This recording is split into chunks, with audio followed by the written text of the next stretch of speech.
Welcome to the deep dive. Today, we're jumping headfirst into, well, a really massive topic. Global challenges, local solutions. That's quite the landscape. Yeah, think of it as peeling back the layers on some of the world's biggest issues and then discovering the surprisingly clever ways communities and experts are tackling them, often right there on the ground. hmm We've been digging into a pretty comprehensive series of sources for this deep dive, and it doesn't just lay bare the realities of things like, climate change or global governance. No, it goes deeper. Exactly. What really struck me is how it shines a spotlight on these innovative, often really unexpected solutions just bubbling up from all over the place. That's really the core of it. Our mission today, essentially, is to cut through all that noise, pull out the most vital insights, and hopefully equip you with some actionable knowledge. Right. We want to help you navigate these, let's face it, complex topics without feeling totally overwhelmed. And maybe more importantly, show you those crucial, sometimes surprising connections between problems that seem, completely separate. Like pulling on one thread and seeing the whole web move. Precisely. It's about understanding that intricate web holding everything together. I'm really looking forward to this. It feels like a chance not just to grasp the scale of the problems, which is daunting, but to genuinely discover the ingenuity behind the solutions. So, ready to dive in? Let's do it. Okay, let's kick things off with climate change and sustainable development. The science, it's pretty stark, isn't it? Undeniable, really. Our sources make it crystal clear. Global temperatures are already 1.1 degrees Celsius above pre-industrial levels. And just to give that context, if we don't change course drastically, we're looking at maybe 2.7 degrees Celsius by 2100. It's catastrophic. It paints a picture of far more intense weather instability. Right. And what's truly unsettling, and something our sources really hammer home, is how these issues create these feedback loops. Ah, yeah, like the permafrost example. Exactly. Imagine permafrost thawing, releasing even more methane, which is a potent greenhouse gas, which then speeds up the warming even more. So it feeds itself. It's like turning up the thermostat, and the act of turning it up somehow makes the room get even hotter, even faster. And this isn't just abstract temperature numbers. We're talking rising sea levels, much more extreme weather events, massive deforestation. Destroying ecosystems and the carbon sinks that will help keep us alive. Precisely. The very things we rely on. It's easy to feel a bit of dread with those figures, but here's where it gets really interesting. The sources reveal some genuinely surprising solutions popping up. There's definitely hope alongside the challenge. For instance, the sheer speed of the renewable energy revolution. It's incredible. I was amazed to learn that solar and wind are actually outpacing fossil fuels now. Yeah, the International Energy Agency figures are striking. Already hitting 30% of global electricity by 2024. That's not just a statistic. That's a massive shift happening right now. And that energy shift is driving innovation elsewhere, too. Storage has always been the big hurdle for renewables, right? Intermittency. Always the question, yeah. What happens when the sun isn't shining? But now you've got these next-gen sodium-ion batteries emerging. They're potentially cheaper, more sustainable than lithium. Could be a huge piece of the puzzle. Okay, that's interesting. And then on a much grander scale, visually speaking, you have things like the Great Green Wall in Africa. An incredible undertaking. This isn't just planting a few trees. It's this ambitious 8,000-kilometer belt of trees basically designed to fight back desertification. And the amazing part. It's already showing results. Improved crop yields for local farmers. You can see the direct, tangible impact right there. That's key. And then there are these clever circular economy models. Denmark, for instance, repurposing old wind turbine blades into bike sheds. Bike sheds, I love that. It sounds quirky, but that kind of ingenuity reduces the need for new mining, new manufacturing. It closes the loop on materials, cuts waste. It's smart. Definitely. Our sources also bring in insights from Dr. Aisha Khan, a climate scientist. Yes, her work on urban greening is fascinating. She points out this often overlooked potential. Cities account for, 70% of global emissions? A huge chunk. So urban solutions are critical. So things like green roofs, vertical gardens. You see these incredible examples in Singapore, skyscrapers becoming like living ecosystems. Yeah, they don't just cut emissions, they cool down those urban heat islands, which is a major issue. And maybe surprisingly, they even seem to improve mental health for people living and working there. That's such a brilliant, multifaceted point. And Dr. Khan also stressed the absolutely crucial role of climate finance and microfinance, especially in the global south. Yes, that's vital. We hear about the big pledges, like the $100 billion from wealthy nations. Which have its own track record issues. Exactly. But it's the microfinance part that can be truly empowering on the ground. Imagine small-scale farmers or whole communities getting loans for local solar projects. Right, taking control of their energy. Look at Bangladesh. Those solar home systems have brought electricity to literally millions of people off-grid. These are genuine local solutions, driven by local needs and people. So what does this all mean for you listening? Well, it really highlights how interconnected these solutions are. It's not just one big policy fix. No silver bullet. No. It's how global cooperation, these innovative technologies, and even seemingly small local actions create these positive feedback loops. Understanding this helps you see effective climate action not as just a list of separate efforts. But as this vast connected web where every thread, every action actually matters. Precisely. Okay, moving on. Let's tackle global inequality and economic disparities. And this is, well, it's a staggering challenge. The numbers are hard to wrap your head around sometimes. Our sources really hammer home the immense wealth disparity, the richest 1% owning nearly half the world's wealth. And that Oxfam report from 2024, Mm-hmm. just 8 billionaires holding as much wealth as the poorest 50% globally? 8 people. It's almost unbelievable. And this inequality, it's not just about money, is it? Not at all. It goes far beyond income. It's about unequal access to opportunity, to quality education, decent health care, basic things. You see it in measures like the Gini coefficient, right? Yeah, which basically tracks income distribution. Countries like South Africa, Brazil, they consistently show very high numbers, reflecting these really extreme disparities. It feels daunting. But surprisingly, there are solutions being tried out that really challenge conventional thinking. Universal basic income, UBI. That's one getting a lot of attention. Trials in places like Finland, Kenya, they've shown some really interesting results. Not just reducing poverty, but actually boosting entrepreneurship. Yeah, people investing in education, starting small businesses. Of course, the huge challenge is scaling something like that globally. And you need robust tax systems to support it. That's the tricky part. Sure. Another approach, often pushed by consumers actually, is fair trade schemes. Right.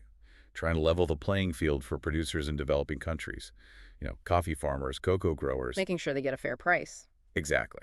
Now, there's still a relatively small fraction of overall global trade, but they are a powerful example of an alternative model, one that prioritizes equity over just pure profit. Okay.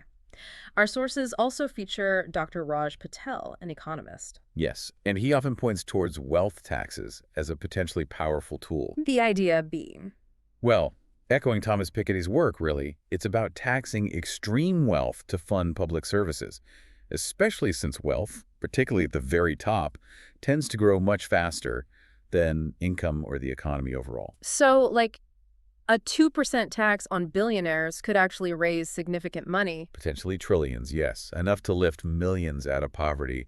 You see versions of this in places like Norway with their progressive tax systems. But hang on, when you talk about taxing extreme wealth like that, the immediate pushback is always capital flight, isn't it? Absolutely, that's the big concern. Rich individuals, corporations just moving their money elsewhere to avoid the tax. How do you even begin to address that? It's a huge challenge, no doubt. And Dr. Patel stresses that it requires really coordinated global policies, things like the OECD pushing for a global minimum corporate tax. Trying to stop the race to the bottom. Exactly. Or creating public wealth registries to increase transparency. It's about tightening the net internationally, making it harder to hide wealth. He also talks about microfinance. Its incredible potential, like with the Grameen Bank in Bangladesh empowering women. Right, the classic example. But he's also realistic about its limitations. It's not a magic wand. If it's not paired with broader support, like access to education and healthcare, high interest rates or other structural issues can sometimes, undermine its effectiveness. So it needs context. Beyond UBI and wealth taxes, the sources also mention things like cooperatives. Yeah, like Spain's Mondragon network, where wealth and decision-making are spread much more evenly among the worker owners. And of course, the absolute foundation, universal quality education. Always critical. Brazil's Bolsa Familia program is a compelling case, providing cash transfers but linking them to kids attending school. It's shown really measurable results in breaking those intergenerational cycles of poverty. So what's the takeaway for you listening? I think it's a powerful reminder that your choices as a consumer really do have an impact. Your demand for ethically sourced goods, for fair trade products, Yeah. even if it feels small, It can actually shift the needle. it can. It sends signals, pushes for fairer global economic practices. It's about recognizing you're part of this larger system and your actions matter within it. Okay, let's shift gears. Access to education in a digital age. This one presents a really fascinating, almost heartbreaking paradox. It really does. On one hand, you've got technology opening incredible doors. Online platforms like Khan Academy, Coursera, amazing It's resources. democratizing knowledge in some ways. But on the other hand, it's simultaneously exposing and frankly worsening this massive digital divide. It's leaving millions behind. UNESCO's 2024 report really spelled it out. 2.6 billion people, mostly in the global south, still lack reliable internet access. 2.6 billion. Imagine trying to keep up with online learning or even just get basic information when you simply can't get online reliably. It's a huge barrier in a world that's digitizing so rapidly. It really is a chasm. But the good news, I suppose, is that there are these surprising solutions emerging again. Absolutely. Ingenuity finds a way. Think about community-driven learning hubs. I read about these solar-powered centers in rural Kenya. Right, with tablets, offline content. Exactly, offering low-cost, sustainable educational solutions. They completely bypass the need for constant, expensive internet. They're creating their own kind of localized digital access. And critically, it's not just about the hardware, the gadgets. It's fundamentally about the people using them. Teacher training is so important here. Making sure educators know how to use the tools effectively. Yes. Programs like India's DeckShape platform are crucial for equipping teachers to actually integrate digital tools into their teaching, making sure the tech serves the pedagogy, not the other way around. Absolutely essential. And we just cannot talk about education without addressing the gender gap. It's still enormous. Tragically so.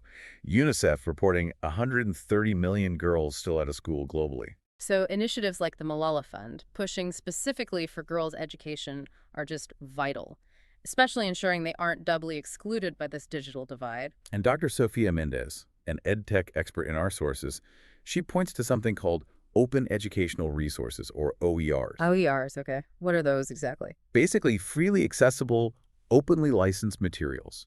Think textbooks, lesson plans, entire courses sometimes. They empower teachers and students, especially in low-resource settings where buying materials is impossible. So anyone can use and adapt them. That's the idea. Ethiopia, for example, is translating OERs into local languages. That really boosts literacy and makes learning relevant to the local context. Okay, that sounds incredibly promising, but there must be challenges, right? Like, do teachers know how to find and use these OERs? And you still need some basic infrastructure. You're spot on. That's the rub. Capacity building for teachers is key, and yes, some baseline infrastructure investment is needed. So how do you get around that? That's often where public-private partnerships can make a difference. Rwanda's Smart Classrooms initiative is a good example, equipping schools with digital tools and training the teachers. It's a potentially scalable model that tackles both issues. Makes sense. Dr. Mendez also dives into AI's dual role in education. You have adaptive learning platforms, like BYJ US and India, which can personalize learning, tailor content to each student's pace. Which sounds fantastic in theory. It can be, but it also raises very valid data privacy concerns, and there's the risk of over-reliance on the tech. She reminds us that technology, however powerful, absolutely cannot replace the human touch, that essential element in fostering critical thinking, curiosity, and social skills. So what does this mean for you? What's the bottom line here? I think it's a powerful reminder that technology, while transformative, is ultimately just a tool in the toolbox. Right. Not the whole solution. Exactly. And like any tool, its real impact depends on how we use it. Human interaction, empathy, critical thinking, they remain absolutely essential in education, maybe even more so in our increasingly digital world. That's a crucial point. Okay, let's turn our attention now to global health crises and resilience. A topic that's been front and center for everyone recently. Absolutely. The COVID-19 pandemic just laid bare the incredible fragility of our global health systems, didn't it? It really did. Our sources cite the WHO figures over 700 million cases, 7 million deaths by 2024. The scale is just devastating. And that's on top of ongoing battles with things like malaria, tuberculosis, and the steady rise of non-communicable diseases like diabetes and heart disease. And what the pandemic really threw into sharp relief was the stark vaccine inequity. Yeah, those numbers were shocking. By 2023, only about 26% of people in low-income countries were fully vaccinated against COVID. Compare that to 80% in wealthier nations. 80 versus 26, that's not just a gap, it's a chasm. It highlights a really profound systemic failure in global health access and preparedness. Definitely. Yet, even amidst these huge challenges, there are, again, surprising solutions emerging. Local manufacturing is one. Like local vaccine production. Exactly. India's emergence as a vaccine powerhouse, producing affordable doses, particularly for the global south, is a clear example of how building local capacity can address global needs. It reduces dependency. That makes sense. And beyond the high-tech vaccine side, the sources repeatedly emphasize the pivotal role of primary healthcare systems. The foundation, really. Community health workers, for example. In places like Rwanda, they deliver incredibly low-tech but high-impact care right into remote areas. So not necessarily fancy hospitals, but trusted local people providing basic, essential care. Precisely. It proves that accessible care, delivered by people embedded in the community, is the fundamental building block for a resilient health system. You can't just parachute things in during a crisis. Dr. Elena Vargas, a global health policy expert, really stressed this point, didn't she? She did. She emphasized strengthening primary health care before crises hit. She cited Thailand's universal health coverage model as a fantastic example. By investing in training and infrastructure proactively, they managed to drastically reduce mortality rates and keep healthcare costs relatively low. It's about building resilience systematically. And she also talked about innovative financing, right? Like global health funds, pooling resources. Yes, like the Global Fund for AIDS, TB, and malaria. Pooling resources makes a bigger impact. Plus, she mentioned task shifting. Task shifting. Yeah, training nurses or community health workers to handle tasks typically done only by doctors. Like in Malawi, where they've successfully done this for HIV treatment management, it's an ingenious way to stretch limited resources and make care much more accessible. That's clever. And importantly, it's about making technology inclusive too. Crucial point. Not everyone has a smartphone or reliable internet. So think about low-cost solutions like SMS-based health alerts, like Uganda's health programs. Or even just radio campaigns. Exactly. Reaching underserved populations through channels they actually use. It ensures vital health information gets to everyone, not just the digitally connected. And finally, something often overlooked but critical, mental health. The silent pandemic, some call it. The WHO reported a huge spike, a 25% rise in anxiety and depression since 2020. That's enormous. But there are promising community-based programs emerging. Yes, like South Africa's Friendship Bench model. It uses trained laypeople grandmothers, often to provide effective, low-cost counseling right in the community.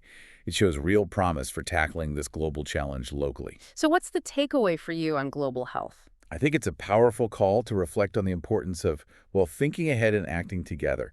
Building global health resilience isn't just about reacting to the latest outbreak. It's about the long game. Exactly. It requires robust, equitable systems, fair access to tools like vaccines and treatments, and genuine solidarity before the next crisis hits. Thinking ahead and acting together. Got it. Okay, up next, we're diving into the really complex world of migration and refugee crises. Another huge, multifaceted issue. The numbers are staggering. Our sources highlight 281 million international migrants globally. And within that, 68 million forcibly displaced people forced from their homes by conflict, persecution, or increasingly, climate change. That's according to the UN in 2024. 68 million. That's an immense number of people facing truly unimaginable circumstances, often on the move. And the drivers, they're incredibly varied, aren't they? Absolutely. You've got wars, obviously Yemen, Ukraine, forcing millions to flee. But then there's the growing factor of climate migration. Some estimates predict 200 million climate migrants by 2050. 200 million. And then there's sheer economic desperation driving people to seek opportunities elsewhere. All of this puts immense strain on receiving countries, and as we see constantly, the whole issue becomes highly politicized. It's such a heavy topic, but surprisingly, our sources point to some powerful root cause solutions, things that go beyond just managing arrivals. Right. Addressing the why. Think about peace-building efforts, investing in climate adaptation in vulnerable regions, promoting fair trade so people have livelihoods, offering debt relief for poorer nations. So creating stability at the source. Exactly. These aren't just band-aids. They tackle the fundamental reasons people feel forced to leave in the first place. And then there are more immediate, practical things like humanitarian corridors. Yes, Italy's pilot program is an interesting example, allowing refugees to apply for asylum safely before they undertake dangerous journeys. So it streamlines the process. Potentially, yes. It could alleviate overburdened systems at borders and offer a more dignified, safer entry. Of course, scaling something like that requires significant international cooperation. Sure. Dr. Amira Hassan, a migration policy researcher, her insights were really interesting here. Yes, she pointed to successful integration programs. Germany's approach after 2015, for example. What did that involve? Proactive steps, language classes, job training, community mentorship programs. She frames it not just as helping refugees, but as a successful two-way street. A two-way street. How so? Well, it ultimately benefits the host communities too, economically, culturally. It's about building new, integrated communities together rather than keeping people isolated. That's a fascinating perspective, and crucially, she talks about combating xenophobia. Which is so often weaponized around migration. Yeah. She points to education, but also storytelling. Canada's Refugee Voices campaign sounds compelling, using personal stories to build empathy, dismantle stereotypes. And pairing that with concrete policies that ensure access to jobs, housing. It has to be both changing hearts and minds and changing structures. Dr. Hassan also advocates for standardizing temporary protection rules globally. Right. She highlights Europe's swift, unified response to Ukrainian refugees as a positive model in some ways. But also notes the stark disparity compared to how other refugee groups are often treated. There needs to be consistency. Exactly. Yeah. And she directly addresses the elephant in the room, climate refugees. There's currently a big gap in international law. No formal status. Right. So she discusses proposals like a potential climate passport or regional agreements to manage climate-induced displacement. She notes Bangladesh's internal relocation efforts with NGO support as an early, albeit challenging example of trying to manage this. And our sources also highlighted the impact of local actions, cities taking the lead. Yes. Migrant-friendly policies in cities like Amsterdam, providing things like affordable housing for newcomers. It shows that cities can innovate and be welcoming, even when national policies are maybe lagging or more restrictive. So what's the key message for you here? I think it's an invitation to reframe how we think about migration, not just as this daunting problem to be managed or stopped. But as a fundamental human reality, people have always moved. Exactly. And the solutions we've explored, they emphasize dignity, opportunity, and a collaborative approach that recognizes the skills and contributions migrants can bring. It's a more human-centered view. Okay. Let's shift now to technology and ethical dilemmas. This is a big one. Technology is undeniably a double-edged sword, isn't it? Absolutely. The potential is massive, but so are the risks. Take AI.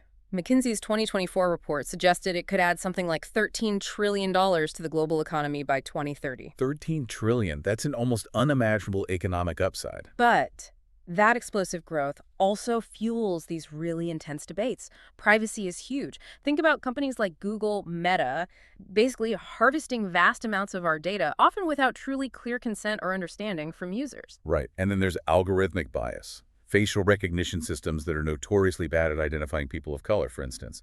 That has real-world consequences. And job displacement. The WEF predicting 85 million jobs could be displaced by automation and AI by 2025. That's soon. It's a powerful tool, but one with considerable sharp edges. The good news, maybe, is that surprisingly, we are seeing concerted efforts to try and, well, rein some of this in. Regulation is starting to catch up Yeah. slowly. You've got serious efforts like the EU's AI Act, pushing for transparency and fairness in how AI is developed and deployed. And GDPR in Europe, which is already hitting companies with hefty fines for privacy violations. It shows there can be teeth in these regulations. It's a sign governments are starting to take it seriously, at least in some places. And there's also the promise, maybe still a bit theoretical, of decentralized data systems. Where users control their own info. That's the idea, instead of it all residing with giant corporations. It's still early days, but it offers an interesting alternative model. Dr. Ravi Sharma, a tech ethicist cited in our sources, really emphasizes the urgent need for global ethical frameworks for AI. Yes, things like the UNESCO AI ethics recommendation. This isn't just about principles on paper. It aims to set actual universal standards. For what kinds of things? Fairness, transparency, accountability. And crucially, backed by enforcement mechanisms like independent audits of algorithms, significant fines for breaches. Canada's explainable AI mandate is a step this way. Demanding that AI systems can actually explain their decisions. Exactly, not just be a black box. Dr. Sharma also highlights a critical challenge. What happens to workers when AI displaces jobs? Managing those transitions. Yeah, you can't just ignore that human cost. He points to the importance of massive investment in reskilling initiatives. Like Singapore's approach? Right, Singapore investing heavily in upskilling its workforce. Yeah. Or even just widely available free online courses on platforms like 8X, helping people pivot to new roles, data analysis, AI integration support roles that will be in demand. And crucially, he underlines this idea of inclusive innovation. Which means? Co-designing technology with local communities, not just imposing it on them. Yeah. M-Pesa mobile banking in Kenya is a classic example, built with constant user input, tailored to local needs. Or leveraging low-cost open-source tech. India's Aadhaar biometric system, for all its controversies, has been vital for identity verification and delivering services at scale.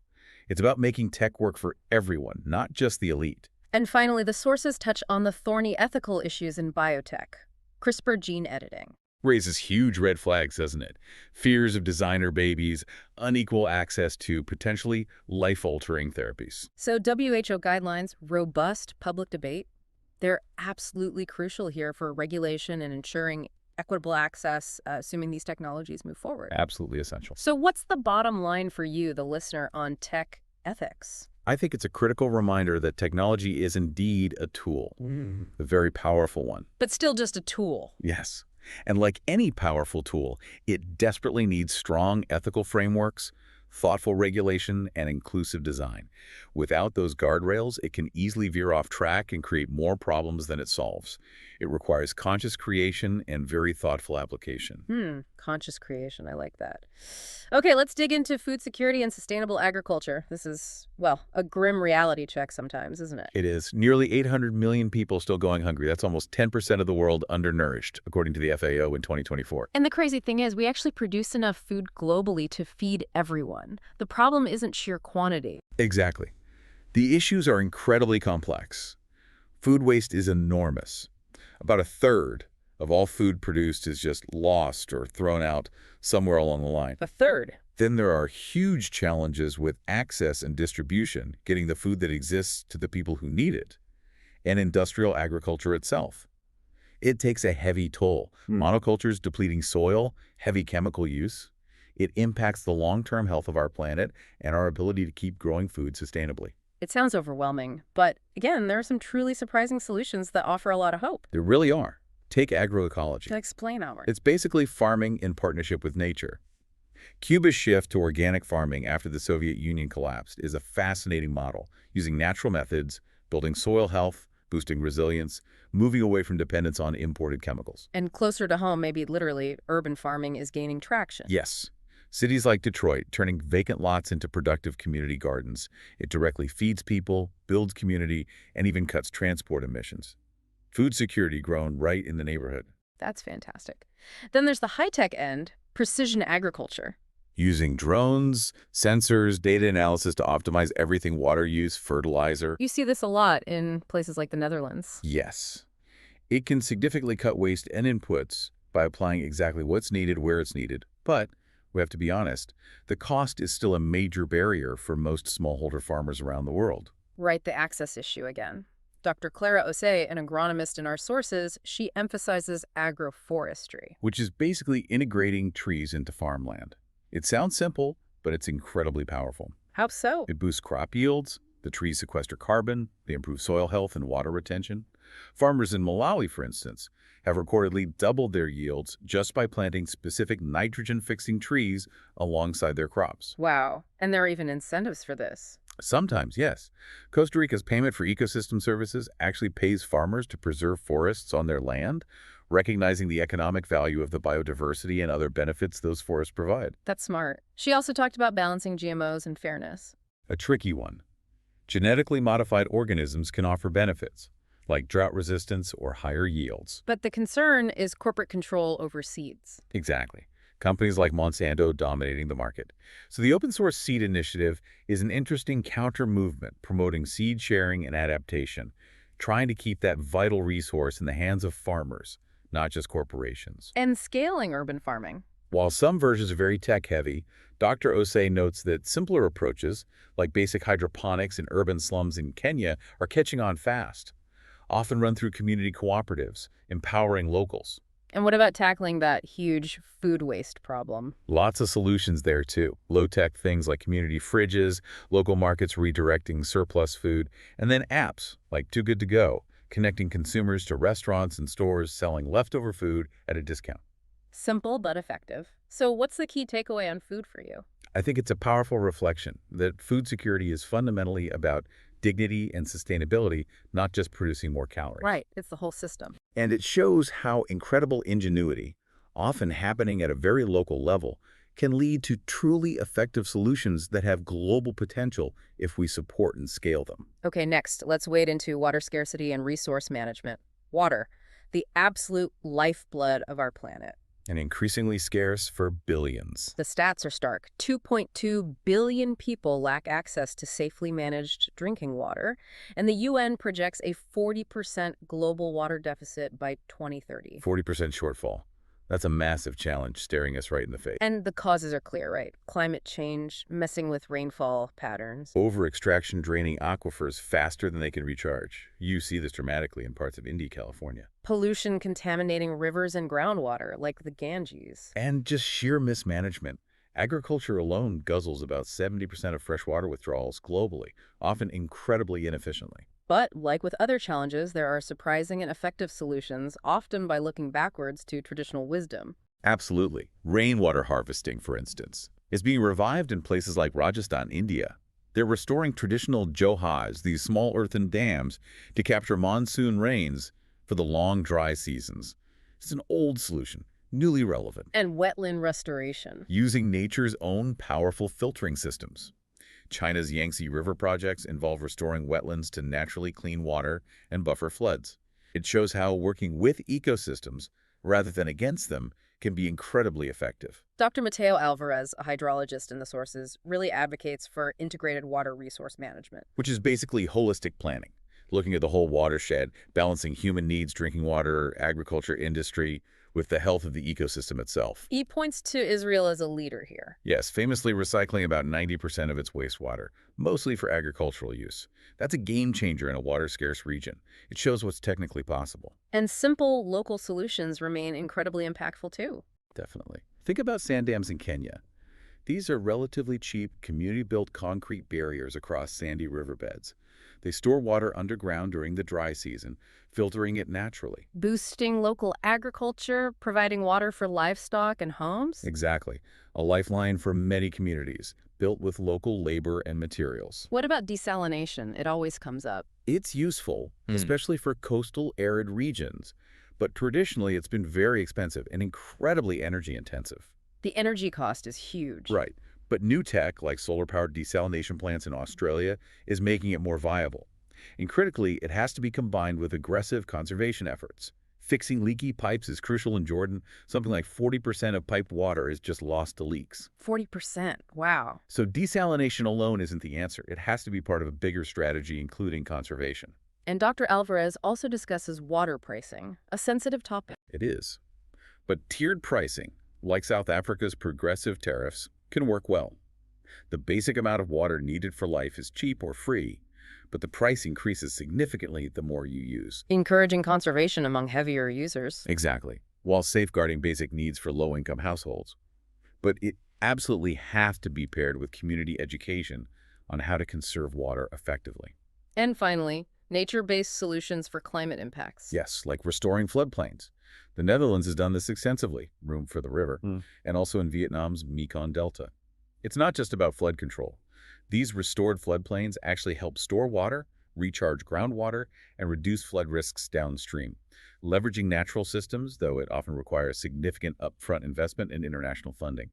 So what should you take away from this water discussion? I think it's a powerful reminder that water is truly a shared resource, a common good. It connects everyone. And solutions require both ingenuity and cooperation. Precisely. From high-tech recycling to simple sand dams, from smart pricing to restoring wetlands when we apply ingenuity and cooperation at both local and global levels, we can find effective and sustainable ways to manage this vital resource. Okay, moving towards the end of our deep dive segments, let's talk biodiversity loss and conservation efforts. This one feels particularly urgent, almost existential. The trends are deeply alarming. Our sources cite that WWF 2024 report. Global wildlife populations have plummeted by an average of 73% since 1970. 73%. That's almost three-quarters in just my lifetime. And species are disappearing at a rate maybe 1,000 times faster than the natural background rate, according to the UN. It's staggering. It's described as a perfect storm of factors. Yeah, habitat loss from agriculture, logging, development is the biggest driver. Then you have poaching and illegal wildlife trade. And layered on top of all that is climate change, disrupting ecosystems, causing things like coral bleaching. Like the prediction that 70% of coral reefs could be gone by 2050. Devastating impacts. These aren't just abstract statistics. It's the unraveling of the intricate web of life on Earth that supports us all. Yet, even facing such dire numbers, there are, again, surprising solutions and concerted efforts gaining traction. There have to be. Protected areas are absolutely crucial. That global target of protecting 30% of land and oceans by 2030, the 30 by 30 goal, is vital. And technology can help enforce that. Yes, Brazil's use of satellite monitoring to track and combat illegal logging in the Amazon, for instance, shows what's possible, though political will is always key. Then there's rewilding, a fascinating concept. It is. It's about restoring ecosystems by bringing back key species that were lost. Think wolves and bison returning to parts of Europe. Or the Nepa state in the UK. Exactly. A famous example of taking marginal farmland out of production and letting nature take over, with amazing results for biodiversity. It's not just good for wildlife, it can boost local economies through tourism. Though balancing rewilding with existing human land uses can definitely be a challenge. Sure. Dr. Lena Kofi, a conservation biologist in our sources, she puts huge emphasis on corridor conservation. Yes, connecting fragmented habitats. Wildlife doesn't recognize property lines or fences. Creating pathways for animals to move. Exactly. Think about India's wildlife corridors, which have been incredibly effective in boosting tiger populations by allowing them to roam between protected areas, find mates, maintain genetic diversity. It strengthens entire ecosystems, not just isolated patches. And she also talks about the power of incentives, making conservation pay. Right, like Costa Rica's payment for ecosystem services model again, paying farmers and landowners to preserve forests because we recognize the economic value of what those forests provide: clean water, pollination for crops, carbon storage, tourism revenue, making biodiversity an asset, not a liability. And critically, the role of community-led conservation. Hugely important. Indigenous communities manage about 25% of the world's land surface, but that land harbors an estimated 80% of the planet's remaining biodiversity. 80%. Their traditional knowledge and practices are often incredibly effective. Think about Aboriginal fire management in Australia, using controlled burns to maintain healthy landscapes and prevent catastrophic wildfires. The challenge is scaling up support for these community efforts without undermining their autonomy or exploiting their knowledge. What about marine biodiversity, coral reefs, fisheries? Solutions there too.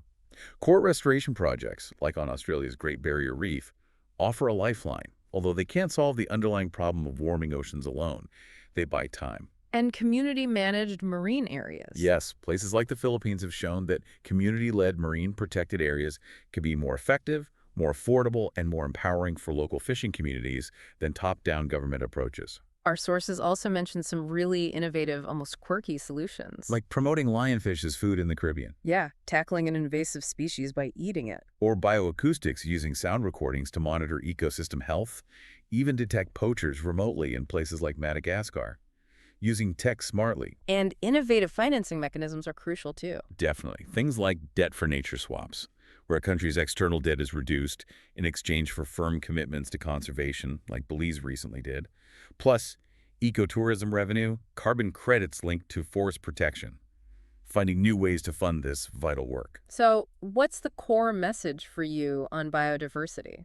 It's a vital recognition that biodiversity isn't just nice to have, it's the planet's backbone. It's the fundamental support system for all life, including ours.